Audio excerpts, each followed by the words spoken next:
नमस्कार।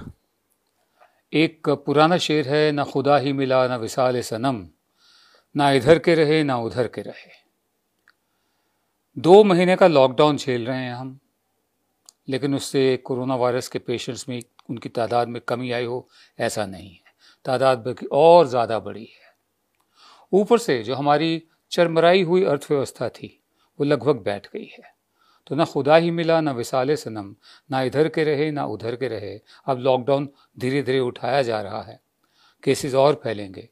डॉक्टर रणदीप गुलेरिया जो all India institute of medical sciences के डायरेक्टर हैं, उनके मुताबिक जून और जुलाई में पीक पे पहुंच जाएगा मामला।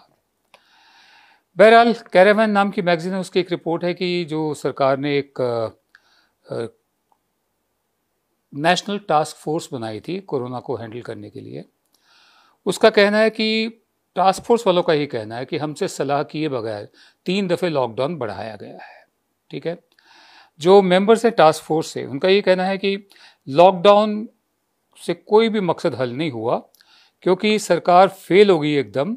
साथ ही साथ जो पैरेलल मेजर्स लेने थे, जैसे टेस्टिंग कैपेसिटी बढ़ानी थी, साथ ही साथ लॉकडाउन का फ़ायदा उठाना चाहिए था कि जब सारा भारत आपने लॉकडाउन कर दिया है, उस समय को आप इस्तेमाल करते टेस्टिंग कैपेसिटी बढ़ाने के लिए, और जो स्वास्थ्य सुविधाएं हैं, मेडिकल इंफ्रास्ट्रक्चर, बुनियादी ढांचा है सेहत का, उसको मजबूत करने के लिए। लेकिन ऐसा हुआ नहीं।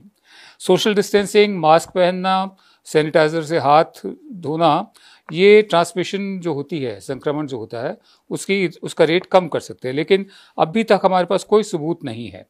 ये टास्क फोर्स वालों का कहना है, जो सरकार की बनाई हुई थी। लेकिन अभी तक हमारे पास कोई सबूत नहीं है कि इससे जो संक्रमण का रेट है, ट्रांसमिशन का जो रेट है, उसमें कमी आई हो। पूरे मुल्क में लॉकडाउन लगा दिया गया 4 घंटे के नोटिस पे। बावजूद इसके आज के दिन जितने लोग कोरोना से प्रभावित हुए हैं, उनकी तादाद चीन से भी ज़्यादा बढ़ गई है। तादाद में आपको बता दूं, जो मरीजों की संख्या, मरीजों की तादाद 1,40,000 के ऊपर पहुंच चुकी है। और चौथे दिन रिकॉर्ड इजाफा हो रहा है, बढ़ोतरी हुई है आज पिछले 24 घंटों में। पिछले 4 दिन में हर रोज़ कोरोना केसेस में रिकॉर्ड बढ़ोतरी है। 21 से 22 मई 6,088 केस थे। 22 से 23 मई 6,654 केस हुए। 23 से 24 मई यानी कल 6,767 केस हुए। आज 24 से 25 मई 6,977 केस हुए। दूसरे, इनका कहना है, जो नेशनल टास्क फोर्स बनी थी, कि कोविड-19 इन्फेक्शन जो है उसकी तादाद बढ़ती गई है, क्योंकि एपिडेमियोलॉजिस्ट्स से सलाह नहीं ली गई कि लॉकडाउन के दौरान क्या क्या कदम उठाए जाने चाहिए। एक दूसरे सदस्य ने कहा टास्क फोर्स के कि सरकार एकदम फेल हुई है कोरोना का प्रभाव विस्तार रोकने में, अलग अलग जगह पे, और पॉलिटिकल और एडमिनिस्ट्रेटिव फ्रंट पे भी फेल हुई है। जो लोगों को सर्विस देनी चाहिए थी वो नहीं दे पाई है। और lockdown, migrants, failure of risk communication, countering stigma, कि एक दफ़े किसी पर शक भी हो जाए कि इसको वो है, कोरोना है या कोविड-19 है, एकदम उसको जैसे अछूत बना दिया जाता है और उसको लोग नफ़रत की निगाह से देखना शुरू करते हैं। सरकार इसमें भी कामयाब नहीं हुई है। ये जो सारा समय मिला 60 दिन का, ये पैरेलल एक साथ साथ एक कदम उठाए जा सकते थे। विनोद पॉल चेयरपर्सन थे इस नेशनल टास्क फोर्स के, और नीति आयोग के सदस्य भी हैं वो। तो उन्होंने एक प्रेस ब्रीफिंग 24 अप्रैल को हुई थी, उसमें उन्होंने एक ग्राफ प्रेजेंट किया था।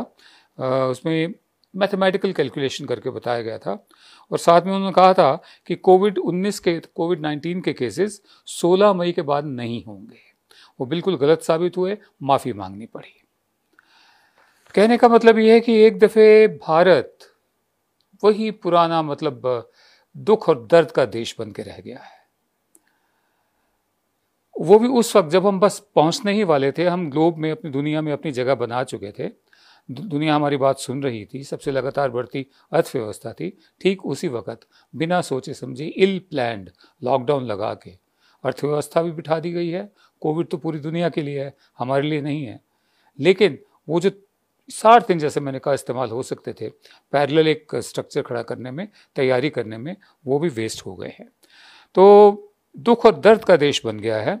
और जैसे हमारे जो मजदूर वापस गए हैं उनको देखकर साफ लगता है कि जो हमारे दावे हैं, बड़े बड़े दावे जो किए जाते हैं भारत को लेकर, और कोविड-19 को लेकर के काबू में कर लिया, क्या कदम उठाए हैं, बेहतरीन कदम उठाए हैं। अगर सही वक्त पे उस वक्त ना लगाते तो संख्या इतनी होती, ये होता तो वो ना होता, वो होता तो ये ना होता। सब मतलब स्पेकुलेटिव जो है, कल्पना, अनुमान है ये। तो ये अनुमान पीछे भी लगाए जा सकते हैं कि जो 55 दिन बर्बाद किए, जब पहला केस आया था और नमस्ते ट्रंप कर रहे थे आप लोग और मध्य प्रदेश की सरकार गिरा रहे थे, उस वक्त सिविल एविएशन मिनिस्ट्री क्या कर रही थी? एयरपोर्ट्स पे स्क्रीनिंग क्यों नहीं हो रही थी? तब सोए हुए थे, गंभीरता से नहीं लिया था। आज हमें भुगतना पड़ रहा है, लॉकडाउन भी, अर्थव्यवस्था की बुरी हालत भी, नौकरियां जा रही हैं, सैलरी में कटौती हो रही है, कंपनियां बंद हो रही हैं। जाने कहाँ की सियानत है ये, कहाँ की स्टेट्समैनशिप है, कहाँ का विजन है ये। बहरहाल हम उम्मीद करते हैं आने वाले दिनों में हालात तो बेहतर होंगे, लेकिन हमें लंबी लड़ाई के लिए तैयार रहना पड़ेगा। ये अभी मामला लंबा खींचेगा। उत्तर प्रदेश के मुख्यमंत्री आदित्यनाथ ने कहा है कि जो बाकी राज्य हैं उनको उत्तर प्रदेश से इजाज़त लेनी होगी मजदूरों को अपने यहाँ बुलाने से पहले। अब ये अपने आप में न जाने किसने सलाह दी है। ज़रा सोचिए, क्या राज्य सरकारों ने मजदूरों को बुलाया था, उनको रिक्विजिशन किया था? जो दिहाड़ी के मजदूर, जो कंस्ट्रक्शन साइट पे काम करने वाले, रोज़ के रोज़ मतलब अपनी रोज़ी रोटी कमाने वाले, उनको क्या नौकरियां देने के लिए एडवर्टाइजमेंट देकर राज्यों ने बुलाया था? ये गरीब गुरबा मजबूर लोग यूपी, बिहार, जहाँ जहाँ से भी आए हैं, उड़ीसा, बंगाल, झारखंड, वहाँ उतना भी नहीं कमा पाते थे, उतना भी नहीं कमा पाते थे जितना ये शहरों में आकर कमाते थे। ये अपने आप आए हैं, ये बुलाए नहीं गए थे। तो आदित्यनाथ का ये कहना कि राज्यों को हमारी परमिशन लेनी होगी, दूसरी बात उससे ये बनती है, क्या ये मजदूर जो हैं ये राज्य की संपत्ति हैं क्या? स्टेट का एसेट है क्या? ये बंधुआ मजदूर हैं क्या? ये आज़ाद भारत के आज़ाद नागरिक हैं? ये बात और है कि इनको समझ में नहीं आता। अब आ रहा है, गुस्सा फूट रहा है, जगह जगह खबरें आ रही हैं। ये आज़ाद भारत के आज़ाद नागरिक हैं और संविधान इन्हें हक देता है कि भारत में कहीं पर भी जाकर ये अपनी रोजी रोटी कमा पाए। और तीसरे, यूपी सरकार ने क्या कर लिया? ना बसें भेजी, बल्कि बॉर्डर्स पर इनको रोक दिया, माइग्रेंट लेबर्स को। उसके अलावा जो बसें भेजी भी किसी ने, चाहे वो प्रियंका गांधी ने या औरों ने, उनको वापस भेज दिया, उनको नहीं लिया। तो माइग्रेंट्स के लिए क्या किया? कोई रास्ते में राहत शिविर बनाए, कोई कैंप बनाए, हाँ? कोई गाड़ियों से कट रहे हैं, कोई ट्रॉलर जो है उलट रहा है उससे मर रहे हैं, सब जा रहे हैं हज़ारों किलोमीटर की यात्रा पर पैदल।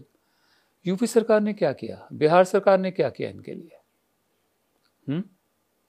तो अब ये कहना कि ये हमारी संपत्ति हैं, हमारे बंधुआ हैं, इनको बुलाने से पहले, इनको लेने से पहले राज्यों को हमारी परमिशन लेनी होगी, एक तो गैर कानूनी है, गैर संवैधानिक है, तीसरे इसमें सोच की कमी है, चौथे इसमें सियानफ नहीं है, सियानापन नहीं है। न जाने कौन सलाहकार हैं जो इस तरह की सलाहें देते हैं।